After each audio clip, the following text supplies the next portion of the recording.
los más importantes únicamente.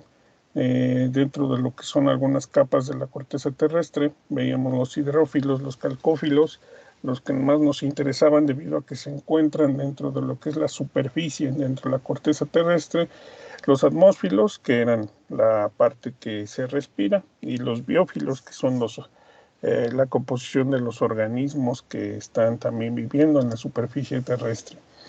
Veíamos que la corteza terrestre también tiene diferentes fenómenos que dan ya como resultado que dieron como resultado lo que en la actualidad estamos viendo, aunque sabemos que esto es constante, pero pues también muy lento. Entonces aquí veíamos que existían movimientos que iban a provocar la distorsión, ruptura o dislocación de las rocas, la actividad ígnea, donde esta ocurría, lógicamente, no, ya hay muchos volcanes que están un tanto detenidos en su actividad, pero pues todavía se puede observar esa actividad ígnea y la gradación, que era simplemente el fenómeno de la pérdida y ganancia de los materiales que se perdían por procesos erosivos.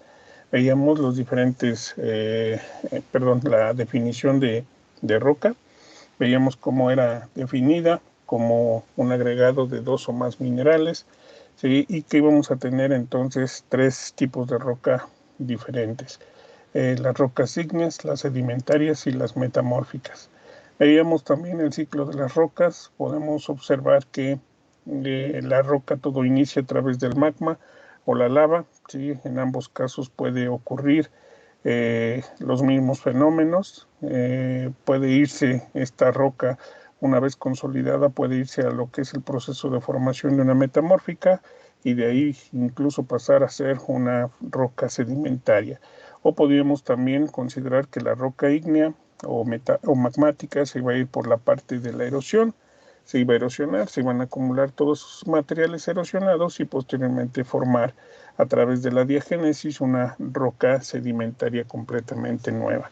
Entonces teníamos diferentes vías y decíamos que esto va a ocurrir de manera constante también, pero algo que no iba a ocurrir, que ni rocas sedimentarias ni rocas metamórficas pueden regresar o ser nuevamente una roca ígnea. Comenzábamos entonces con las rocas ígneas, decíamos que eran las más abundantes en la corteza terrestre, se pueden formar tanto en el interior de la corteza como en la parte superficial y esto iba a dar como resultado características muy específicas dependiendo de ese lugar de enfriamiento. Entonces teníamos la estructura fanerítica donde tendríamos un enfriamiento lento con formación de cristales grandes. Luego la felsítica, un enfriamiento rápido con formación de cristales bastante pequeños. Y la vítrea, un enfriamiento aún más rápido, pero que no permitía la formación de cristales.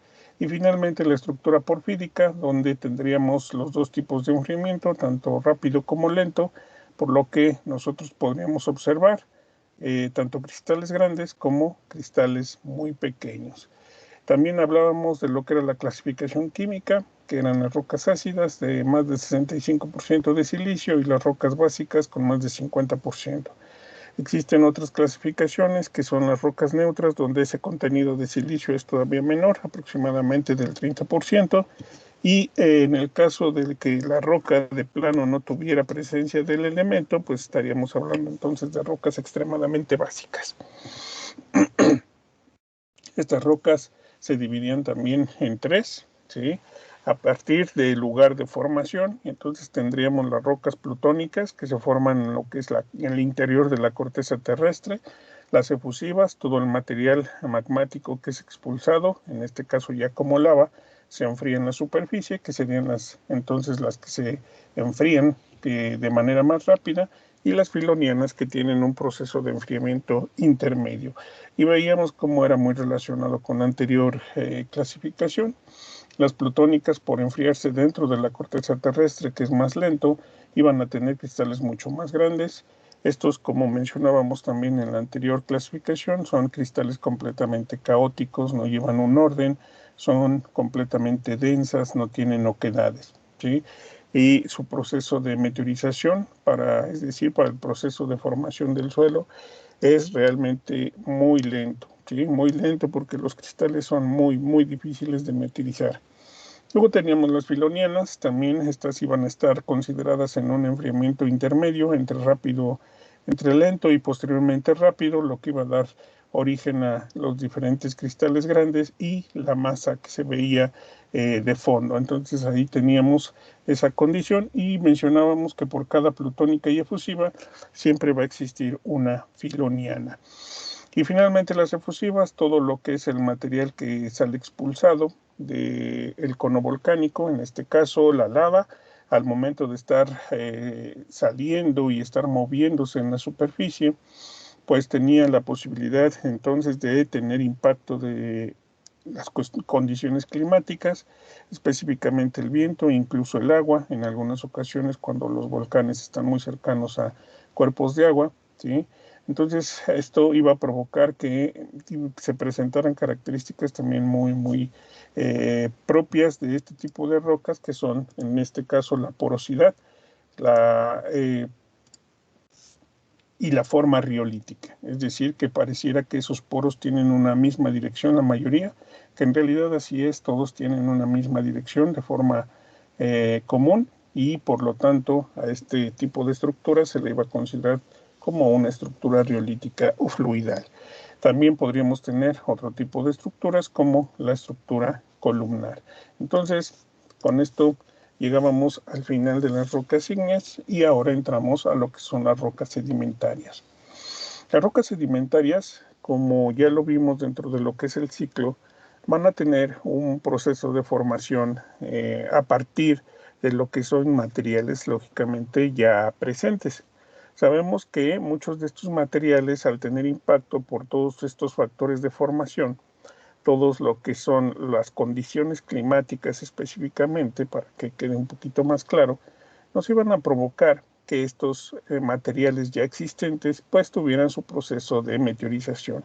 Comenzara el proceso de descomposición de la roca, pasar de materiales de gran tamaño a materiales mucho más finos, ¿sí? Materiales que iban a provocar entonces que pudieran ser transportados ya sea por el viento o por el agua. Esto dependiendo lógicamente también de su tamaño, ¿sí?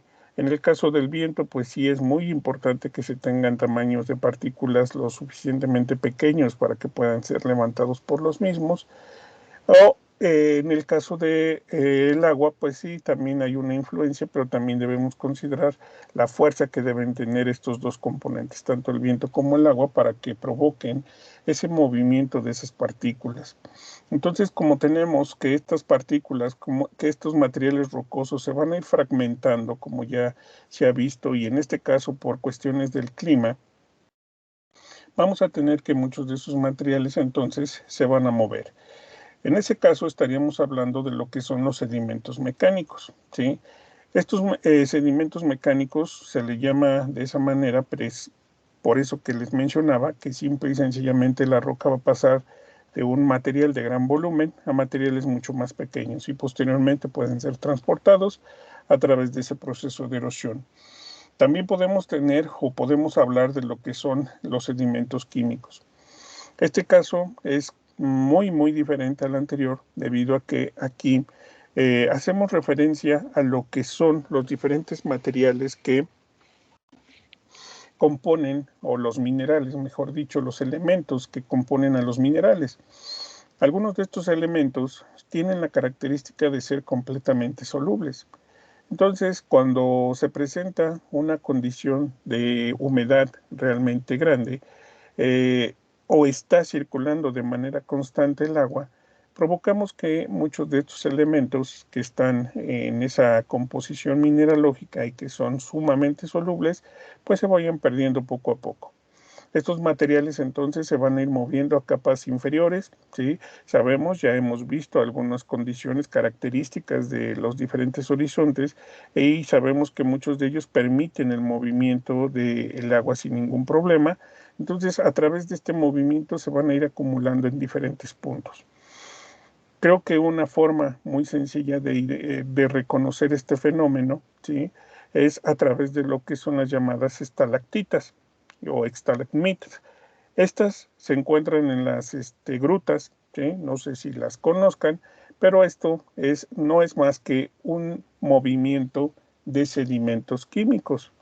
Es decir, que todos esos elementos que son solubles estuvieron circulando a través de las diferentes capas del suelo y en este caso, como llegaban a esa oquedad dentro de la capa, dentro de lo que es la corteza terrestre, pues iban a ir escurriendo y se iban a ir acumulando. Entonces, de esta manera se van formando este tipo de estructuras gracias a que muchos de los elementos son, como les digo, solubles. Entonces, en este caso estaríamos hablando de los sedimentos químicos. Y finalmente tendríamos a los sedimentos orgánicos. Los sedimentos orgánicos, pues creo que esto es más fácil de comprender, es simple y sencillamente una acumulación o presencia de algún tipo de componente orgánico que por alguna manera, de alguna manera, no sé, a través de lo que es el organismo, simple y sencillamente muere y queda depositado, donde hay una gran acumulación también de material, y esto va a permitir entonces que al momento de que se solidifique a través de la diagénesis, pues el organismo simple y sencillamente quede atrapado en este material. Sabemos que existen muchas rocas que tienen una buena cantidad de fósiles. Entonces, a pesar de que son considerados minerales, a pesar de que son consideradas rocas, se les considera como unas rocas orgánicas debido a que tienen una cantidad probablemente considerable de este tipo de materiales orgánicos. Podemos tener especies vegetales y especies animales presentes en este tipo de rocas sedimentarias, ¿sí? Y que por lo tanto pues se les va a considerar, como les digo, materiales completamente orgánicos. Nada más que aquí también debemos considerar que estos materiales son fácilmente destructibles, entonces con una condición apropiada, estos materiales rápidamente pueden formar suelo. Creo que son de los materiales más fáciles de intemperizar por esa condición, por la presencia de organismos. Aunque no todos los organismos van a tener esa característica, perdón, todas las rocas van a tener esa característica, debido a que, como vamos a ver un poquito más adelante, dentro de este tipo de formación, existen materiales que hacen que el componente se haga todavía más duro y a pesar de que hay organismos, se provoque una dureza tal que sea más difícil de provocar el proceso de formación. ¿Cuáles son los diferentes procesos de formación? Ahora, debemos recordar una cosa. Aquí nosotros estamos hablando de que los materiales existentes tienen que sufrir un proceso de meteorización. Y si estamos hablando de un proceso de meteorización, entonces esto significa que todo va a ocurrir principalmente en la parte superficial. Ya les hablaba de las rocas que se forman dentro de las grutas. Sí, yo lo sé, pero también debemos considerar que una buena parte, en este caso de los materiales que se van destruyendo por erosión, pues va a ocurrir obligatoriamente en la superficie del suelo. ¿Por qué? Porque pues es donde vamos a encontrar todos esos componentes climáticos que actúan en el proceso de destrucción de las rocas. Y no solamente los climáticos, también podríamos hablar de los organismos que cumplen una función bastante importante en este proceso de fractura de los materiales rocosos. Entonces, aquí nada más esa aclaración que todo ocurre principalmente en la superficie de nuestra corteza terrestre, por lo que nosotros debemos considerar que las fuerzas que actúan sobre ellos no son tan grandes como las que se verán en el siguiente tipo de roca.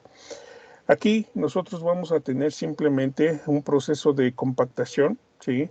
Compactación bastante diferente, insisto, en cuanto a fuerza, en cuanto a presión que se ejerce en ese momento, pues nosotros vamos a tener que, a través de la presión, a través a lo mejor de diferentes tipos de horizontes que se vayan acumulando y que vayan compactando esa región, vamos a tener esa compactación y que provoque esa diagénesis y formación posterior de un material rocoso.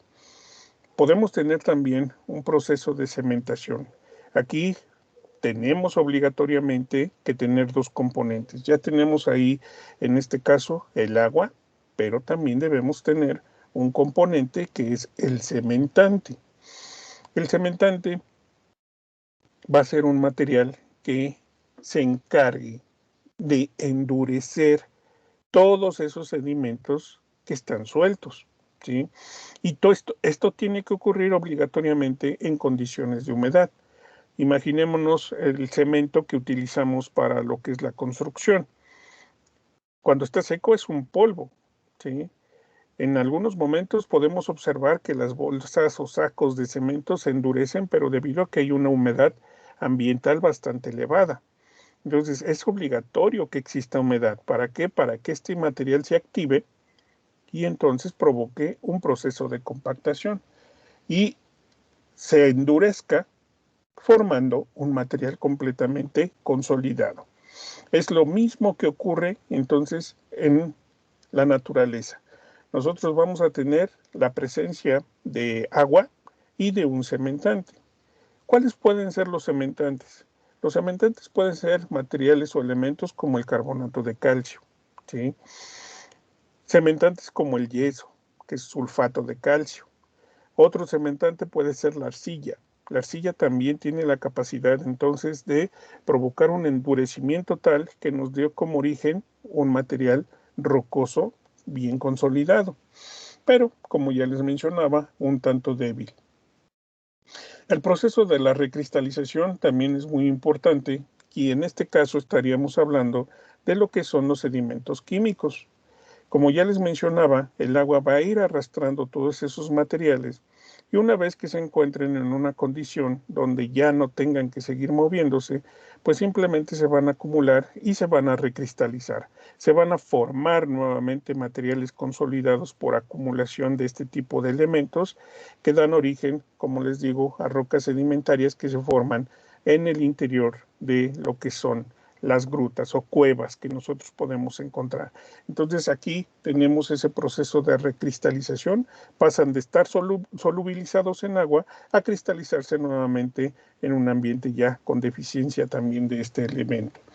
Y finalmente una alteración química que aquí tiene que ver muchísimo con lo que es la deficiencia de oxígeno, ¿sí? Nosotros tenemos que cuando hay una presencia de oxígeno, pues la oxigenación va a provocar que se oxiden los elementos.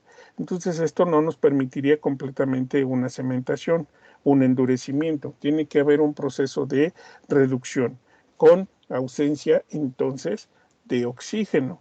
Y así muchos de los elementos que están solubles se puedan solidificar y formar un elemento completamente bien consolidado, ¿sí? Una roca consolidada como tal. Entonces, esos serían de manera general los procesos de formación de lo que son las rocas sedimentarias. Ahora, ¿cuáles son las características más comunes en una roca sedimentaria? En primer lugar, nosotros, como podemos observar en la imagen, podemos observar diferentes capas, ¿sí? Esta es una característica muy común de las rocas sedimentarias.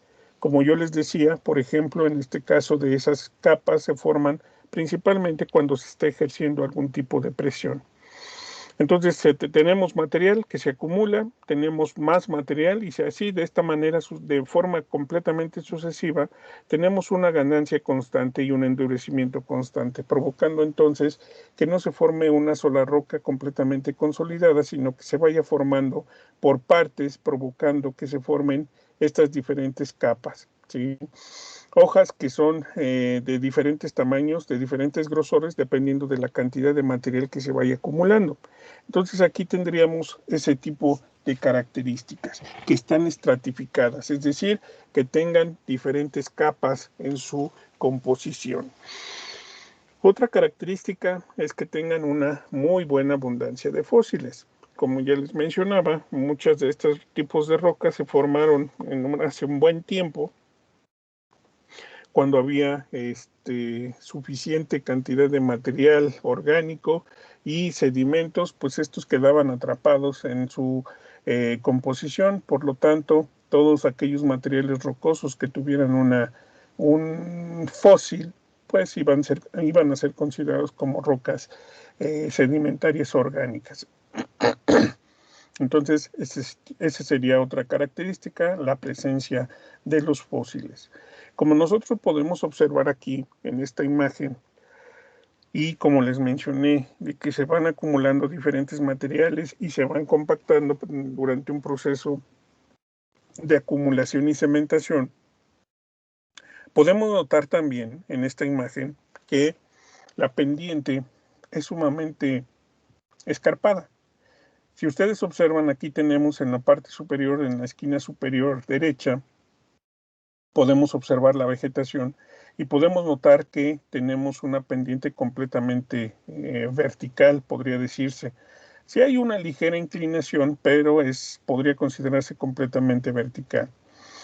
Este tipo de materiales, como ya les mencioné, al ser producto simplemente de un proceso de cementación o de un proceso de compactación o incluso la recristalización, podemos decir que este tipo de materiales son realmente bastante débiles, ¿sí?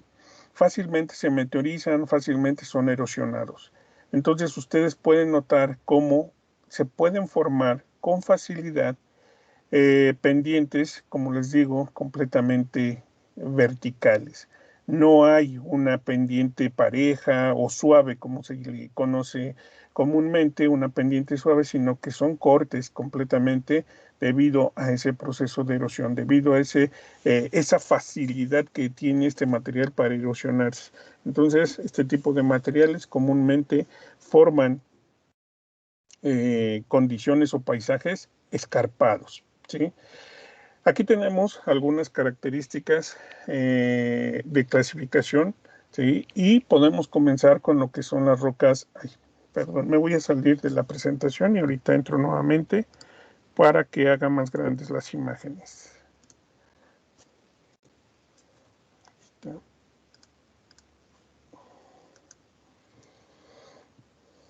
Entonces, en primer lugar tenemos las rocas que son las biológicas. Ahí está.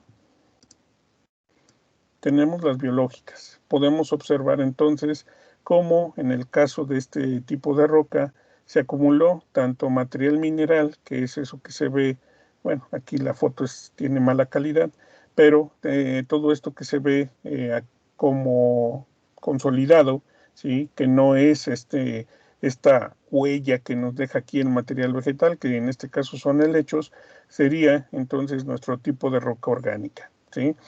Podemos encontrar, como ya lo hemos mencionado, diferentes tipos de componentes, tanto vegetales como animales, de diferentes tamaños y en diferentes abundancias. Yo en mi caso tengo un material que es muy semejante, ¿sí? Muy semejante a esta roca que no puedo seleccionar, ¿sí? Esta, esta, pero que únicamente en algún punto, en dos puntos diferentes, tiene dos organismos también completamente ahí presentes, pero principalmente debemos considerar que simplemente, aunque sean muy escasos, ¿sí? Se pueden considerar como materiales orgánicos. Entonces, esta específicamente sería una roca orgánica por el fósil que podemos encontrar en su superficie. Luego tenemos los elementos o residuos en solución. En este caso estaríamos hablando ahora de esta roca.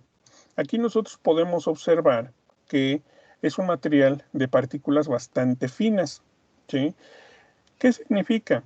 Pues simplemente que estos materiales, específicamente en esta roca, teníamos que la arcilla se hidrató, se movió gracias a este proceso que tiene el movimiento o que permitió las capas del suelo que se moviera todo este material y se acumulara en algún punto. Únicamente estaríamos hablando de arcilla. Este material que se puede observar aquí es una arcilla completamente consolidada, ya en forma de roca, pero sigue siendo arcilla. Entonces aquí lo único que tuvimos es que el elemento se solubilizó, ¿sí? Como ya les mencioné, se solubilizó y pasó a consolidarse a través de un proceso de cementación. Entonces, en este caso estaríamos hablando de un residuo en solución. Después tenemos los residuos clásticos. Cuando estamos hablando de los residuos clásticos, estamos hablando de todo aquel material que se fue meteorizando y se fue desprendiendo de la roca original. Entonces, cuando tenemos este fenómeno, podemos hablar de que hay materiales que tienen tamaño bastante grande, ¿sí? Tamaño de piedra, tamaño de guijarro, por ejemplo, o podemos tener materiales mucho más finos, como en este caso podría ser el tamaño de las arenas, partículas de aproximadamente 2 milímetros. Entonces aquí, dependiendo del tamaño de partícula que se cemente, ¿sí? Recordemos que aquí hay un proceso principalmente de cementación, pues van a ser considerados, insisto, o llamados a partir de su tamaño de partícula. Si nosotros estamos hablando de que estos residuos, ¿sí? De que estos materiales que salen producto de la meteorización de la roca tienen un tamaño superior a los 2 milímetros, estaremos hablando de que se consideran rocas cefíticas. Si nosotros hablamos de que estas partículas son más pequeñas, es decir, de menos de 2 milímetros, estaríamos hablando entonces de rocas semíticas. Pero también vamos a tener materiales que se forman, ¿sí? Rocas que se forman, perdón, a partir de materiales todavía más gruesos. Y en este caso estaríamos hablando de las rocas tríticas. Y es exactamente la imagen que les traigo en esta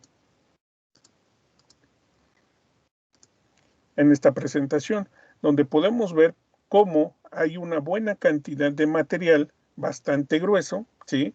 Aquí hay partículas un tanto más pequeñas, pero todas quedaron cementadas por algún material, ¿sí?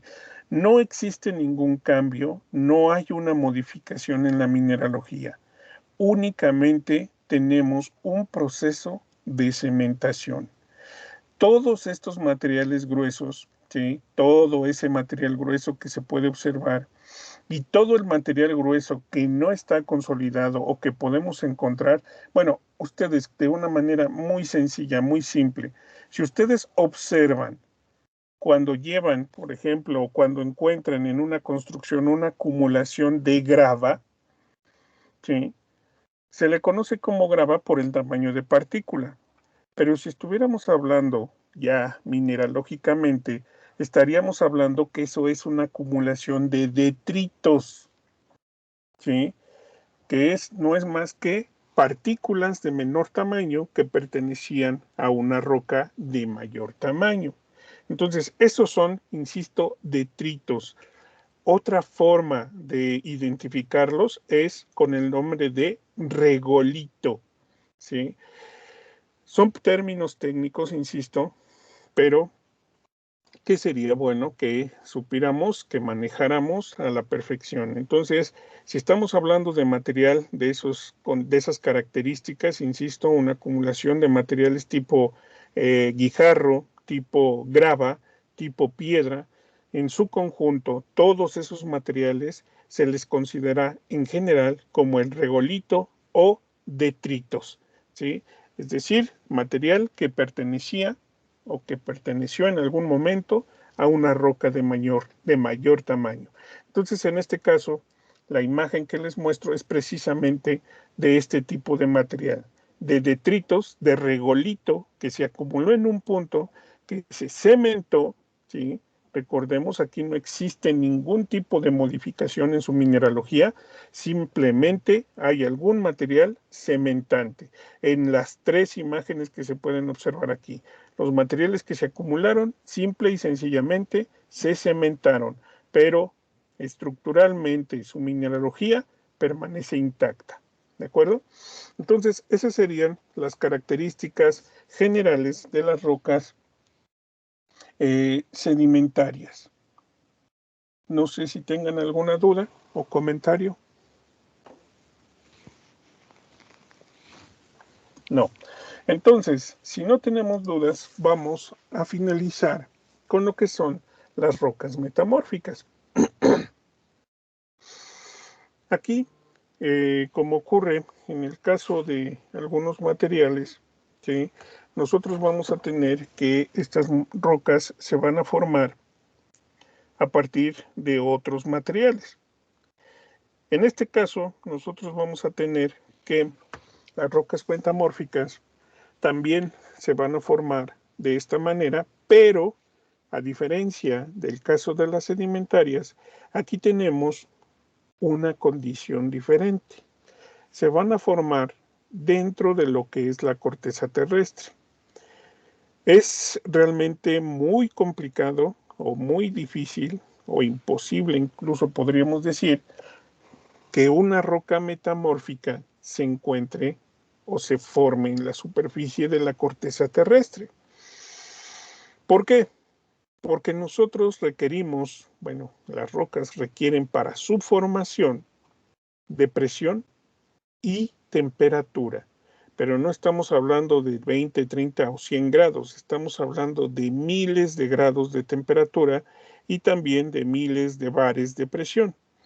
Entonces aquí estamos hablando de una condición completamente diferente. Además, en este caso, como a diferencia de las rocas sedimentarias, sí hay un proceso de formación de nuevos minerales. Hay una modificación, por lo tanto, en la mineralogía por presión y por temperatura. Aquí nosotros vamos a tener diferentes tipos de metamorfismo. Y en este caso podemos hablar del metamorfismo de contacto y el metamorfismo regional. ¿Cuál es la diferencia entre estos dos? En el caso del metamorfismo regional, estamos hablando nuevamente de detritos que se encuentran acumulados por un proceso de erosión, de desgaste, de fractura, más bien de desgaste o fractura. Erosión no, porque estamos hablando de la corteza terrestre y en ese punto no hay un movimiento drástico del viento y del agua. Únicamente tenemos movimiento de placas tectónicas que, como lo vimos al principio, al momento de hablar de las rocas ígneas, se forman o provocan la fractura de muchos materiales. Entonces, estos materiales se acumulan en un punto y debido nuevamente a este tipo de ambientes, de placas tectónicas, cuando tenemos un movimiento de placas tectónicas, se generan presiones tan grandes que provocan que ese regolito se funda en un nuevo mineral. ¿Sí? Entonces, en este caso, estamos hablando de presión por el movimiento de este tipo de placas tectónicas. Luego tenemos el metamorfismo de contacto. ¿Qué sucede aquí? Cuando estamos hablando de una actividad ígnea, como ya lo hemos mencionado, muchas veces el material no sale expulsado. ¿Sí? El magma no sale expulsado, se mantiene dentro de la corteza terrestre. Ocurre su enfriamiento. Una vez que se enfrió, pues ya se formó una roca ígnea. Pero nuevamente, este cono volcánico, este volcán, vuelve a tener actividad. Por lo tanto, tenemos una acumulación de magma. Ese magma va a estar entonces presente, va a salir expulsado a través de la chimenea y va a entrar en contacto con las rocas que ya existían. ¿Sí? Al momento de que entran en contacto con esas rocas, entonces viene la formación de un nuevo mineral a partir de uno que ya estaba presente. ¿Sí? Ese es entonces el metamorfismo de contacto, donde la magma se mezcla con una roca previamente existente. Entonces aquí estamos hablando de temperaturas bastante elevadas. Aquí tenemos un ejemplo, ¿sí? Creo que este lo conocen de manera bastante común, ¿sí? Es realmente muy caro este tipo de material, pero es bastante buscado por las personas que tienen capacidad para pagarlo, pues es el mármol, ¿sí? Un mármol es una roca metamórfica, es decir, una roca que ya existía, que al momento de mezclarse con un nuevo magma formó entonces este tipo de material. Entonces, Aquí estaríamos hablando de lo que es el mármol con un metamorfismo de contacto con el magma. Después tenemos un metamorfismo regional. Observen cómo este material, ¿sí?, pareciera que también tiene diferentes capas. Observen cómo se puede notar en la imagen que el material que está del lado derecho se puede ver perfectamente diferentes capitas, ¿sí? ¿Qué sucedió? En este caso estamos hablando de materiales que, como les mencioné, se acumularon durante ese proceso de fractura, ¿sí?, que se presenta cuando se tienen placas tectónicas en movimiento, van a provocar entonces que se acumulen mucho de ese material, mucho de ese polvo o, ya sabemos, mucho de ese regolito. Todo ese material entonces, al quedarse acumulado, puede tener un impacto de un nuevo movimiento de placas tectónicas y generar sobre ellos una presión tal que viene un aumento de temperatura y provoca que todos esos materiales que estaban sueltos se fundan y se forme este nuevo material. Entonces pueden observar que estas acumulaciones, ¿sí?, insisto, se ejerció presión sobre ellas y se formó este material que pareciera, insisto, que estuviera completamente foliado, ¿sí? Es decir, que tuviera hoja sobre hoja para formar todo este material. Entonces aquí tendríamos un tipo de proceso de presión, ¿sí?, de solidificación por presión, ¿sí?, en el caso de metamorfismo regional. ¿Qué otros tipos de metamorfismo ocurren? Bueno, ya hablábamos del geotérmico, que tiene que ver completamente con la actividad volcánica. Todo el magma que está presente dentro del edificio volcánico, pues nos va a provocar con las rocas preexistentes la formación de este tipo de metamorfismo. El cinético, ahí estamos hablando de movimiento, estamos hablando entonces también de un movimiento de placas tectónicas. Ya se ha mencionado, estas fricciones provocan ruptura, pero también al mismo tiempo provocan la solidificación, la formación de esta roca ya completamente consolidada, donde les recuerdo aquí si existe una modificación de la mineralogía. La hidrotermal también por temperaturas muy elevadas, también asociadas con lo que es la presencia de material magmático, provoca que la humedad, el agua, perdón, se evapore, tengan temperaturas bastante grandes que provoquen también un proceso de formación de rocas por metamorfismo, ¿sí? Y finalmente el contacto, que tiene que ver con ese movimiento que se hablaba de la corteza, de la lava, perdón, del magma, perdón, a través de lo que es el cono volcánico. Aquí tenemos las características más comunes de este tipo de rocas. En primer lugar, debido a que todo este proceso de formación se da dentro de lo que es la corteza terrestre, dentro de nuestro planeta, tenemos que, como se ejerce presión y hay temperaturas, pues tenemos la formación también de cristales bastante grandes. Aquí ustedes pueden observar este primer cristal, perdón, esta primer roca que tengo aquí, ¿sí?, ahí está, que tiene características bastante semejantes a una roca ígnea. Solamente que ustedes pueden notar que existe de alguna forma un mejor acomodo. No se trata de cristales completamente a todas direcciones. Aquí, como estamos hablando de contacto, de magma, de presión, ¿sí?, de temperaturas bastante elevadas, estas rocas entonces pueden tomar formas un poco más específicas, ligeramente más claras. Y creo que aquí se puede observar perfectamente cómo los cristales más o menos se ven foliados, insisto nuevamente, como capas. Entonces llevan más o menos ese orden, ¿sí? Entonces podemos observar cristales de muy buen tamaño. Si se nota la diferencia, nos vamos con la roca de acá, que esta es ígnea. Observemos esta roca, sí es ígnea, pero observemos sus cristales. Son completamente caóticos, ¿sí? Son grandes, pero no, no son para nada semejantes con esta que está aquí. Aquí podemos notar un acomodo más o menos bien formado, ¿sí? Entonces, esa sería una de esas características que es el tipo de cristal. Son cristalinas, pero más o menos con cristales bien acomodados. Aquí podemos observar otra, algo más grande, y pueden notar, insisto, cómo existe ese tipo de foliación, ese tipo de formaciones lineales que permiten observar un orden, ¿sí? Más o menos bien de lo que son los diferentes cristales.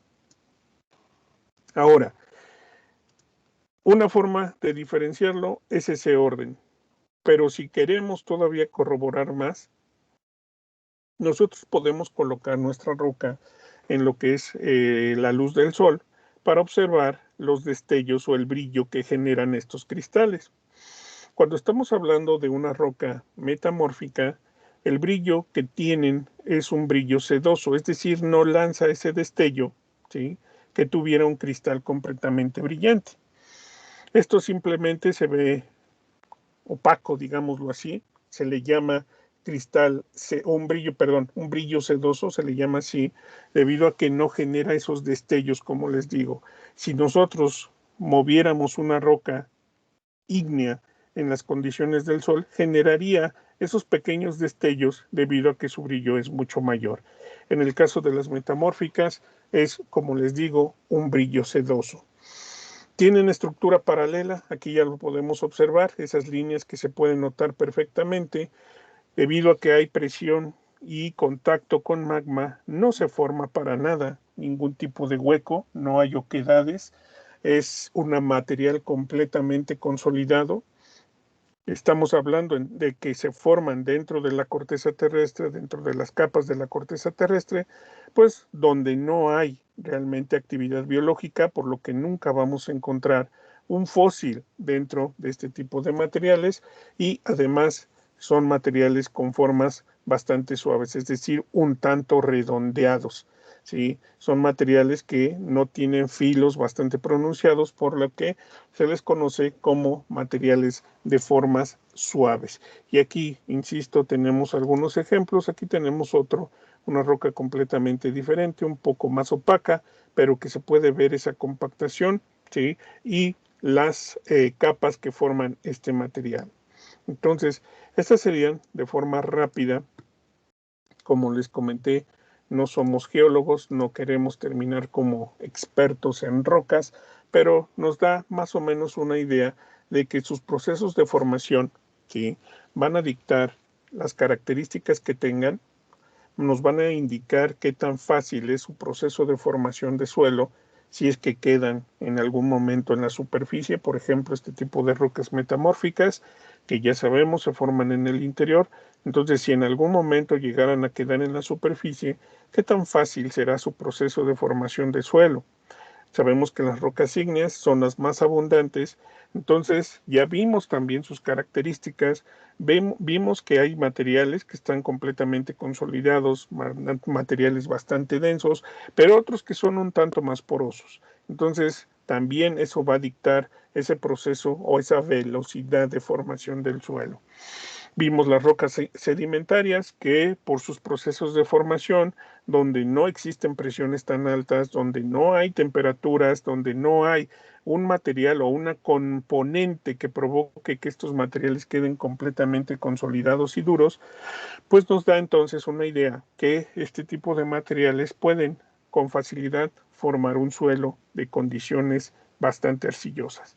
Recordemos que ya hablar de un suelo arcilloso es hablar de un proceso de evolución realmente acelerado o avanzado que ha permitido la presencia de en abundancia de minerales secundarios. Entonces, ahí están las características de estos tres tipos de roca, características, insisto, muy generales.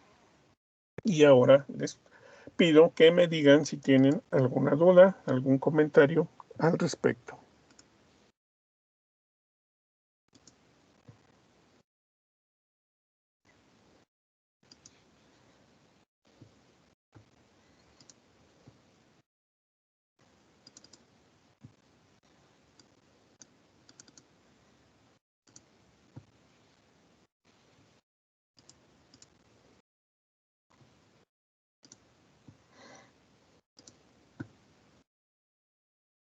Yo prefiero una pregunta. Ujú. ¿Qué tipo de rocas son las que se utilizan más como este, para construcción? O es que yo he visto algunas bueno, yo he visto algunos, este, personas que utilizan rocas para cultivo de plantas. Ujú. Entonces, ¿cuáles son como que las que se podrían utilizar en ese caso? Para la producción agrícola no hay, bueno, yo no recuerdo que se ocupe un material como tú lo mencionas como roca. Lo que se ocupa generalmente, y esto se ocupa principalmente en macetería, es ay, se me fue el nombre. No, déjame, lo investigo rápido.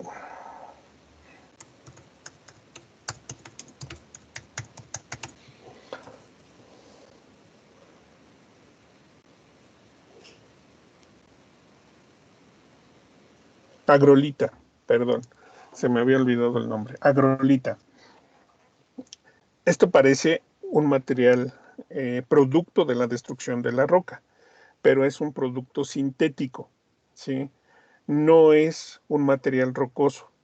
Ahora, hay quienes se aventuran, y digo aventuran porque en realidad es un manejo que le deben dar a la planta y al sustrato muy adecuado para que en este caso la planta pueda desarrollarse correctamente. Cuando nosotros hablamos de, insisto, de macetería específicamente, que es cuando más se utilizan este tipo de materiales, debe tenerse mucha precaución en saber qué tipo de material voy a ocupar. Porque si voy a ocupar un material que tenga condiciones o sea realmente un material producto de la meteorización de la roca o una destrucción a propósito de la roca, es decir, que yo me dedique a moler un poco de roca y lo aplique, debo saber qué material voy a utilizar. Porque hay materiales rocosos que sirven muy bien para este tipo de prácticas. Incluso hay materiales que sirven para la recuperación de suelos, es decir, para sí, recuperar suelos contaminados o suelos dañados por tanto uso, como son las rocas sedimentarias. Rocas sedimentarias calcáreas. No sé si alguno de ustedes ha escuchado hablar de lo que son los dichosos, ¿cómo se llaman? Harina de roca. La harina de roca no es más que eso. Buscar un lugar donde se encuentre una buena cantidad de rocas sedimentarias, calcáreas, y pasan por un proceso de molienda. Entonces, estos materiales se muelen y pueden ser aplicados al suelo. No hay ningún problema, aportan una buena cantidad de nutrientes. Depende del tipo de roca, yo no les puedo decir qué nutrientes aportan, pero sí principalmente calcio y hay algunos otros, principalmente hay calcio entonces, y tenemos que estos materiales se pueden aplicar al suelo. Insisto, se le conoce como harina de roca. Puede ocuparse también lo que es arrastrado por los cuerpos de agua en movimiento. Estos cuerpos de agua van a estar arrastrando materiales de puntos elevados, supongamos, y se van a ir moviendo a través de la corriente del agua para acumularse en algún punto diferente. Cuando estamos entonces hablando de este tipo de materiales, lo que se le llama como arena de río también es muy buena para lo que es la producción de especies ornamentales, insisto, en macetería. Ese es otro material. Ahora, hay otros materiales que no son tan buenos. Por ejemplo, hace unos días nos mostraban uno de ustedes una zona donde ya estaban completamente abiertos a la extracción de material. Ahí se veía una muy buena cantidad de piedra pómez, ¿sí? Piedra pómez, que en este caso, ¿cómo le llaman? ¿Cómo la conocen? Como tepojal, ¿sí? Tepojal, eso es el tepojal, la piedra pómez, pero de partículas más pequeñas. ¿Se puede utilizar? Sí se puede utilizar, pero aquí nosotros debemos considerar que ese material, ese tepojal, ya esté un tanto más intemperizado. ¿A qué me refiero? A que ya no tenga ese color tan blanco, porque si es un color muy blanco, es un material sumamente puro. Entonces, ese nivel de pureza provoca que el ambiente donde se utilice se acidifique. Y entonces aquí tendríamos un probable problema por la utilización de materiales ácidos, por naturaleza ácidos. ¿Sí? Entonces es necesario, si ustedes conocen este tipo de materiales, sabrán que va cambiando su color conforme se va meteorizando. Entonces podemos tener un material amarillento. Si nosotros utilizamos ese material amarillento, entonces podemos utilizarlo sin problema. Puede ser un buen material que se ocupe como sustrato. ¿Sí? Este material no nos va a afectar tanto como el material completamente puro. Podemos utilizar también otro tipo de materiales, como el material también que se le llama, creo que igual, tepojal, pero es rojo. ¿Sí? En ese caso no importa si es joven o es viejo, si está meteorizado o no, ese tipo de material no causa ningún problema. Es más, ese tipo de material se ocupa en macetería y principalmente para lo que son cactáceas. Entonces, no hay ningún tipo de problema en que se utilice. Debemos solamente tener mucho cuidado de dónde viene. ¿Por qué les digo debemos tener mucho cuidado? En el laboratorio he tenido la oportunidad de estar analizando diferentes tipos de productos. En alguna ocasión me llevaron un producto llamado, ellos consideraban que era el problema que estaba causando la producción disminuida en sus cultivos. Cuando me lo dan, me dicen que les vendieron ese producto como harina de roca para mejorar las condiciones del suelo. Cuando yo lo analizo, me doy cuenta que no hay ni siquiera residuos de calcio. Entonces, ¿qué hicieron? Simple y sencillamente molieron rocas, rocas cualquiera, y las vendieron. Entonces, ese tipo de material no sirve, ¿sí? Al contrario, puede provocar problemas de acidificación, problemas de pérdida de nutrientes por condiciones nada propias para el suelo. En otra, se puede ocupar, o hay quienes han ocupado, arena para la construcción. Una arena para la construcción también tiene una condición sumamente ácida. Entonces, cuando se ocupan ese tipo de materiales, no se pueden tener o no se puede asegurar un buen desarrollo de los cultivos, simple y sencillamente porque tienen una condición también bastante ácida. Entonces, se pueden ocupar productos para la agricultura, productos rocosos para la agricultura, sí, pero siempre y cuando el tamaño de partículas sea muy fino, tipo harina de roca o de tipo de sustrato para lo que es la macetería. ¿Sí? Pero ya materiales mucho más grandes, pues es un poquito complicado. Sabemos que hay quienes ocupan los materiales para hacer huecos y hacer macetas con todo eso, ¿no? Eso ya es otra cosa completamente diferente, pero yo hablo de algo que sí puede impactar en el desarrollo de las especies cultivadas. Entonces, esos son los tipos de materiales que yo ahorita recuerdo de manera rápida que se ocupan. E insisto, el otro, la agrolita, ese es un material completamente producido, elaborado por el hombre y no viene de una roca. No sé si con esto respondo tu pregunta, compañera. Sí, profe, muchas gracias. Ok, entonces, ya para finalizar, ya vimos que los materiales, los componentes del suelo, van a ser producto de este proceso de meteorización de las rocas, ¿sí? Que vamos a tener diferentes materiales, como son las arenas, los limos y las arcillas. Ya vimos que son minerales primarios, las arenas y los limos, y minerales secundarios, las arcillas. Los primarios no tienen cargas, los secundarios tienen una abundancia de cargas. Y todo esto gracias a, insisto, el proceso de meteorización de las rocas. Y todo esto también nos da como origen a la fase sólida del suelo, que tiene un nivel de importancia debido a la cantidad de nutrientes que pueden aportar y sostener para la planta, y también la cantidad de agua que pueden almacenar para permitir la asimilación también por parte de estas especies vegetales.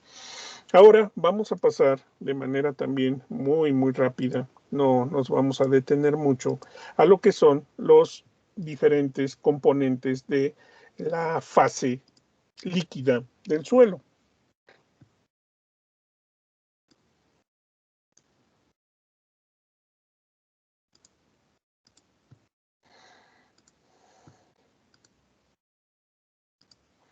Entonces, la fase líquida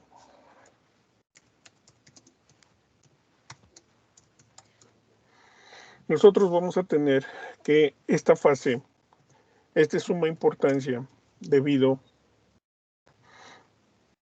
a que nosotros vamos a tener una buena cantidad de no me gusta llamarlo, a mí no me gusta, personalmente no me gusta llamarlo sales. Yo mejor lo voy a colocar como elementos.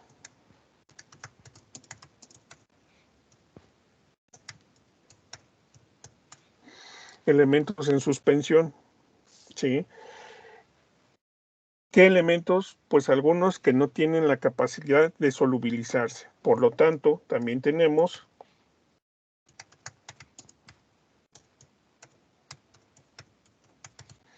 elementos solubilizados, ¿sí? Ya nos dimos cuenta que cuando estamos hablando del suelo, vamos a tener diferentes características. Un dominio tal vez de materiales arenosos o un dominio de materiales gruesos o un equilibrio entre ellos. Cuando estamos hablando de esas condiciones, entonces podemos hablar también de cómo será el movimiento del agua y qué va a ocurrir con el agua. Si el agua se presenta en una condición de un suelo que tiene una gran acumulación de materiales arenosos, entonces se va a mover con mucha facilidad. Y los elementos en suspensión y los elementos solubilizados pueden pasar con mucha facilidad a capas inferiores. Sin embargo, si hablamos de una condición tanto de una mezcla en equilibrio como de una condición completamente arcillosa, ahí la situación cambia. En el caso de la arcillosa, nosotros podemos tener elementos solubilizados, sí, y en suspensión, sí, pero no se van a mover con facilidad. ¿Por qué? Porque no hay una condición adecuada para que estos se muevan. Como estamos hablando de partículas muy finas en el caso de las arcillas, el tamaño de los poros que estas arcillas forman también es realmente muy pequeño, lo que impide que estos materiales, que en este caso específicamente el agua, que es el que los arrastra, no se muevan con mucha facilidad. Entonces puedan quedar presentes por más tiempo en la capa superficial del suelo. ¿Qué sucede en el caso del equilibrio entre arena, limo y arcilla? Ahí nosotros vamos a permitir tanto un buen movimiento, pero también una cantidad de agua retenida. Entonces, cuando nosotros estamos hablando de que el agua no se mueve y queda retenida en un porcentaje bastante aceptable, todos estos elementos solubilizados pueden servir perfectamente para satisfacer la nutrición de las plantas, ¿sí? Entonces, aquí nosotros vamos a tener un buen proceso de nutrición gracias a que el agua solubiliza todos esos elementos y los deja disponibles completamente para las especies cultivadas. Ahora, en este caso, esta nutrición pues es completamente dependiente, recuérdenlo, no depende completamente del agua, depende de lo que tenga el suelo, porque el agua únicamente se va a encargar de levantarlos, es decir, de mantenerlos en suspensión o de solubilizarlos, pero son elementos, recuerden, que se encuentran en el suelo. ¿Por qué hago esta referencia? Porque nosotros cuando hablamos de la composición del agua, olvídense de lo que le aporta el suelo, del agua que está presente en el suelo, nosotros tendríamos principalmente elementos como el calcio, el magnesio, el potasio, el sodio, y ya en una cantidad menor el nitrógeno. Entonces, estos elementos que nosotros podemos ver aquí sí son esenciales para la planta. Incluso ustedes podrán decir el sodio no. El sodio no nos los han considerado como un elemento nutritivo. No, pero sí es un elemento que es muy importante para algunas especies. Eso sí, tenemos que aclararlo. Un número muy bajo, pero existen especies que requieren de sodio para su desarrollo. Entonces, todos estos son elementos nutritivos, ¿sí? Ya entre comillas el sodio, pero son elementos que pueden ser esenciales para la planta. Podemos notar entonces que lo que más abunda dentro del agua, el agua del suelo, es el calcio. ¿Sí? Esto es muy común, es el elemento que más abunda dentro del agua de manera común. Entonces, son elementos que pueden permanecer e incluso pueden satisfacer de alguna manera las necesidades de las especies cultivadas. ¿Podemos tener otros elementos? Sí, claro que sí, aparte de estos que estoy mencionando, que son los que, insisto, están en mayor abundancia, podemos tener fósforo, azufre, cloro, manganeso, molibdeno, hierro, zinc, cobre y otros, pero en cantidades mucho más bajas. Y recuerden también, esto depende del lugar de donde se esté tomando el agua y se esté más o menos considerando sus condiciones, ¿sí? ¿Por qué? Porque no todas las aguas van a tener exactamente las mismas características. Aquí nosotros debemos considerar que entonces que el vital líquido, se va a encargar de distribuir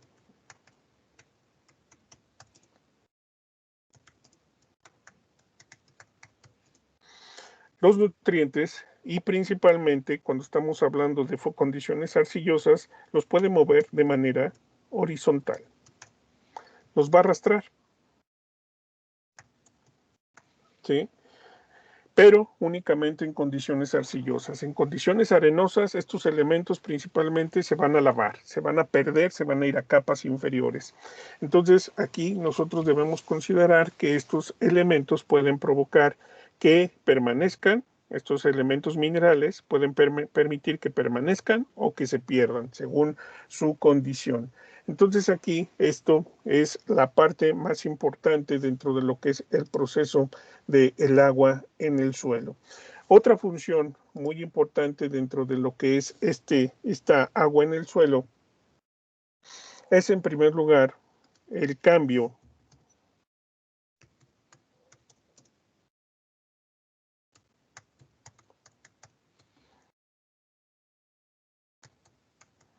de la atmósfera del suelo. Si recuerdan, cuando vimos la composición del suelo, decíamos que el contenido de aire y agua es del 15 al 35%. Aquí nosotros podemos tener que el agua, ¿sí?, va a provocar una modificación en la atmósfera del suelo. Cuando nosotros tenemos una deficiencia de agua, es decir, un periodo prolongado de sequía, las plantas van a seguir, los microorganismos, la mesofauna, los gusanos van a seguir respirando. Entonces, ese ambiente se puede saturar, el suelo se puede saturar de dióxido de carbono. Una vez que tenemos una precipitación o un riego, podemos provocar que todo ese dióxido de carbono, ¿sí?, cambie su concentración. ¿Por qué? Porque los poros donde está presente toda esa atmósfera del suelo se va a saturar ahora de agua. ¿Y qué va a pasar con esa atmósfera? Se tiene que desplazar y no va a pasar a capas inferiores. Inmediatamente va a pasar a la atmósfera a la atmósfera superior simplemente. Entonces, al pasar a esta atmósfera superior y una vez que esta agua se mueva, se va a volver a llenar de aire ese espacio que estaba entre las partículas de suelo para tener una condición completamente diferente. Ya no va a haber una saturación de dióxido de carbono, va a ser una condición donde las partículas estén permitiendo un flujo de aire nuevo y condiciones completamente diferentes. Entonces aquí nosotros vamos a tener ese proceso de cambio de lo que son las condiciones atmosféricas del suelo. También nosotros debemos considerar que gracias a la presencia del agua en el suelo podemos dar Mayor plasticidad. Hay ambientes, nuevamente pasamos a lo que son las composiciones, hay suelos que tienen un dominio de lo que son materiales arcillosos.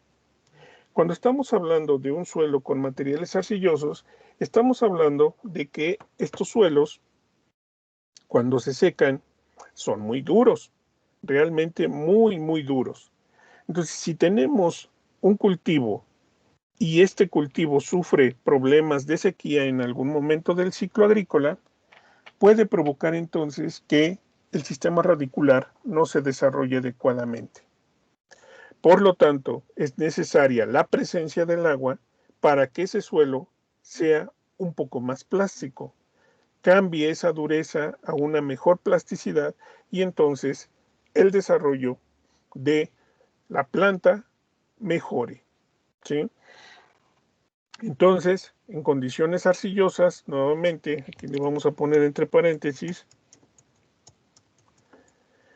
vamos a provocar una mejor plasticidad, ¿sí? Otra, nosotros vamos a tener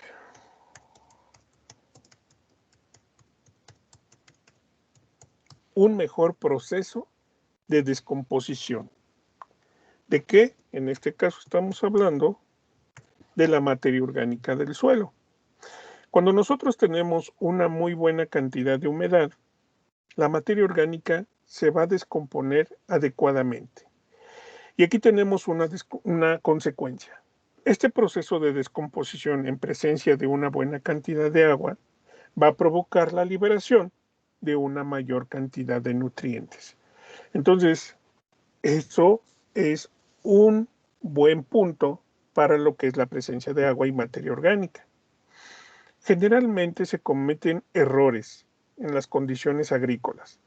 ¿Por qué? Porque en algunas ocasiones algunos productores deciden dejar material vegetal, es decir, residuos de su cosecha, los dejan en la superficie del suelo. Y como ya acabó el ciclo agrícola, esa materia orgánica se queda ahí acumulada. No hay agua, ya no llueve. Entonces, esa materia orgánica, simple y sencillamente, no le va a suceder absolutamente nada. Si nosotros pretendemos que esa materia orgánica durante su proceso de descomposición libere nutrientes, pues lo primero que tenemos que hacer es enterrar toda esa materia orgánica. Si no, no va a ser absolutamente nada. Entonces, nosotros debemos acelerar ese proceso de descomposición. ¿Cómo lo logramos? Pues provocando que quede enterrada. Sabemos que el suelo tiene la capacidad de retener humedad. Entonces, con esa poca humedad, con la presencia de materia orgánica, pues los organismos podrán realizar su trabajo y degradar todo ese material orgánico, ¿sí?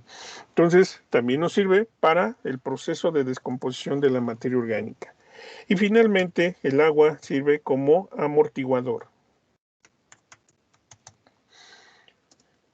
¿Amortiguador de qué? Amortiguador de la temperatura, ¿sí? En estas últimas fechas hemos tenido, al menos acá en el altiplano, hemos tenido una condición de heladas. Hemos llegado incluso hasta 6 grados bajo cero. Estas condiciones, cuando el suelo se mantiene completamente seco, van a provocar de que nuestras especies vegetales, si es que están presentes, se quemen, ¿sí? Que puedan tener problemas bastante negativos por bajas temperaturas. Insisto, incluso de 5 o 6 grados bajo cero.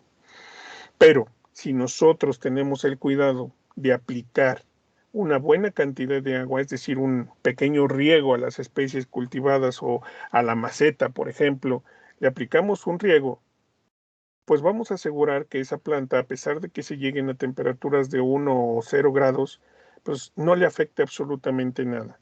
¿Por qué? Porque el agua va a mantener la temperatura en ese suelo, va a mantener la temperatura en la planta y los daños van a ser realmente mínimos. Entonces es realmente un amortiguador de la temperatura del suelo. Si nosotros hablamos de las diferentes clases texturales que se presentan en el suelo, nos vamos a dar cuenta de que los suelos que son arenosos generalmente son más cálidos, más calientes, ¿sí? Pero los suelos arcillosos y francos tienen temperaturas más frescas. ¿Y esto a qué se debe? Simplemente porque los suelos arenosos, como ya lo hemos visto, permiten un movimiento a veces excesivo del agua. Por lo tanto, al perderse, la temperatura puede aumentar considerablemente. Sin embargo, en un suelo arenoso, perdón, en un suelo más donde existe el equilibrio y además en suelos arcillosos, se tienen condiciones completamente de temperaturas mucho más bajas. ¿Sí? Temperaturas frescas se le llaman. No hay un efecto negativo para la planta, no se marchita porque las condiciones son realmente bastante aceptables. Entonces, tiene una condición de ser un amortiguador de la temperatura. Esas serían entonces de forma rápida las principales características del agua en el suelo, ¿sí? Cuáles son sus funciones y lo que se consideraría como tal como la fase líquida del suelo. Tendríamos que terminar con lo que es la fase gaseosa. La fase gaseosa, nosotros vamos a tener que la fase gaseosa también es un componente, el gas, la atmósfera que está presente en el suelo, es un componente importante para lo que es el desarrollo de las especies cultivadas. En primer lugar, podemos decir que es similar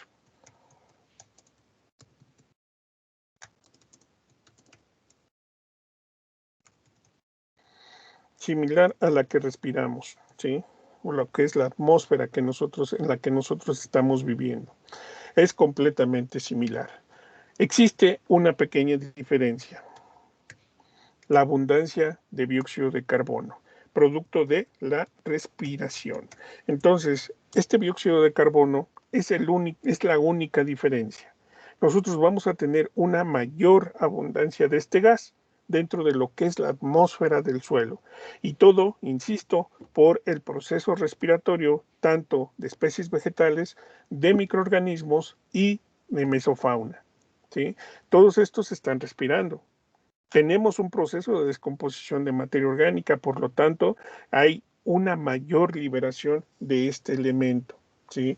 Por lo que se considera tener mayor presencia en el suelo que en la atmósfera que estamos respirando. Pero ¿qué otros elementos vamos a encontrar en el suelo? En este orden sería la abundancia. Nosotros vamos a tener nitrógeno, oxígeno, argón, dióxido de carbono, neón y helio. Son los principales elementos. No estoy diciendo que sean todos, son los más abundantes, ¿sí? Incluso podríamos mencionar uno más, el metano, ¿sí? Son los más abundantes. Ya después el resto de los elementos que vengan serán cantidades realmente muy pequeñas, incluso algunos de ellos se consideran elementos traza. ¿Sí? Aquí nosotros vamos a observar entonces que el elemento más abundante dentro de lo que es la fase gaseosa, el aire o la atmósfera del suelo, es el nitrógeno. Este elemento nosotros lo vamos a considerar entonces como el elemento que más abunda en el suelo, pero que no tiene ninguna utilidad así como está. ¿Por qué? Porque en este caso se está presentando como un nitrógeno elemental. Si nosotros tuviéramos este nitrógeno en una forma asimilable, bueno, pues sería ideal porque la cantidad de fertilizante nitrogenado que se aplica en los terrenos agrícolas sería realmente menor o casi nulo. Pero desgraciadamente este elemento se encuentra en condiciones de nitrógeno elemental, por lo que no puede ser asimilado por las especies vegetales. Este elemento tiene que ser asimilado a través de lo que es un proceso de simbiosis. En esta simbiosis va a entrar la planta más una bacteria. Entonces, para que pueda asimilarse el nitrógeno, tiene que haber esa simbiosis entre una planta y una bacteria para que el nitrógeno que está presente en el suelo pueda ser asimilado. Si no existe esa relación, no puede existir asimilación. Debemos siempre considerar esto. se comete muchas veces el error de decir que porque tengo la especie que se encarga en fijar nitrógeno, voy a fijarlo. No es verdad. Si la planta, si la especie, ¿sí?, que yo tengo es fijadora de nitrógeno, lo será siempre y cuando se encuentre con la bacteria. O lo será siempre y cuando yo inocule la bacteria antes de sembrar. Si no existe la bacteria, no va a haber fijación de nitrógeno, aunque yo tenga a mi especie fijadora de nitrógeno, ¿sí? Entonces, estas especies tienen obligatoriamente que estar trabajando en conjunto, si no, no hay fijación. Entonces, también debemos considerar aquí otra vez que el CO2 debe ser considerado también, debe ser visto, a pesar de que nosotros no somos ambientalistas, pero debemos considerar que la cantidad de dióxido de carbono que se genera en un terreno agrícola es completamente superior a lo generado por las empresas, a lo generado por la industria, ¿sí? ¿Por qué? Porque desgraciadamente existe un proceso muy grande de degradación de los suelos agrícolas. Debido a esa degradación, la cantidad de dióxido de carbono generado por los suelos agrícolas es tan grande que es la principal causante de los gases de efecto invernadero en nuestro planeta, ¿sí? Y no solamente la parte agrícola, también la pecuaria. Recuerden que la parte de pecuaria pues genera una gran cantidad de metano.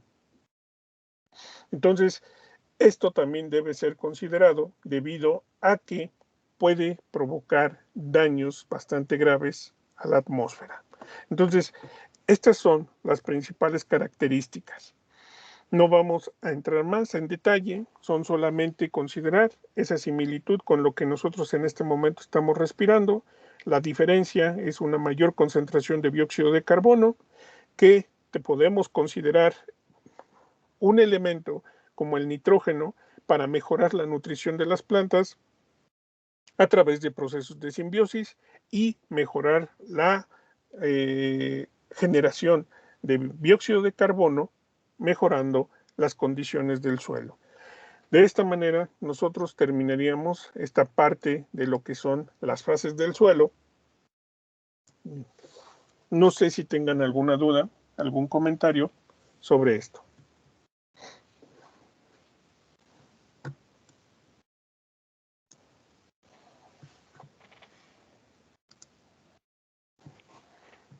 ¿No? Bien. Entonces, pues vamos a darle continuidad. Y entraríamos ahora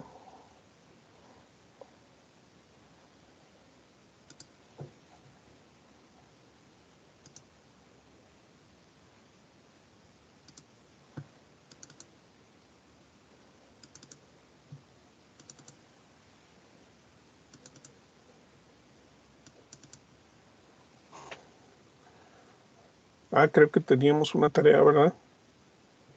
Sí, es cierto, teníamos una tarea. Bien.